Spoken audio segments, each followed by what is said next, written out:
సూర్యాపేట జిల్లా తుంగతుర్తి నియోజకవర్గంలో ఎమ్మెల్యే సామేలు పర్యటించారు. గొట్టిపర్తి గ్రామంలోని కేతిరెడ్డి ఆనకట్టను ఎమ్మెల్యే పరిశీలించారు.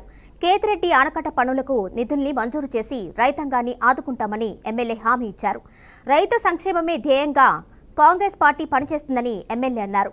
రోడ్లు, నిధులు, నీళ్లను తీసుకువచ్చి నియోజకవర్గాన్ని సస్యశ్యామలం చేస్తా అని ఎమ్మెల్యే తెలిపారు.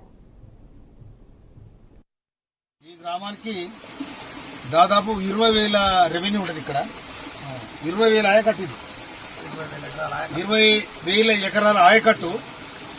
అయితే వెనకడ దాదాపు 100 సంవత్సరాల కిందనే అక్కడి నుంచి వచ్చే బయ్యన వాకు కేతిరెడ్డి ఆనకట్ట, కేతిరెడ్డి ఆనకట్ట అని అక్కడ నిర్మించడం జరిగింది.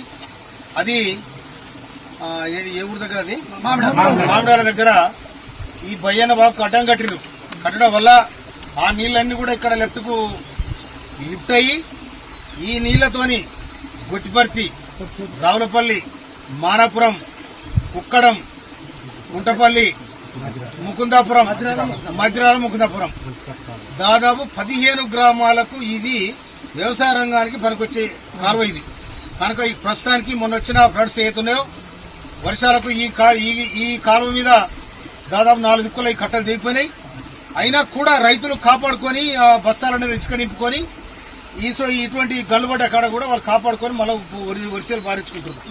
కనుక నేను ప్రభుత్వంతో మాట్లాడి, గౌరవనీయులు మా డి గారు కూడా ఇక్కడనే ఉన్నారు, నేను ఇరిగేషన్ మినిస్టర్ గారికి మాట్లాడి, ఇరిగేషన్ సి గారితో మాట్లాడి తప్పకుండా ఈ గల్లు పూడ్చి కనుక ఇదే కనుక క్లియర్ చేసుకున్నట్టుగా చెరువులు ఇంతయి అక్కడ ఎలాంటి ఇబ్బంది లేకుండా ఉంటది. ఈ గ్రామానికి దాదాపు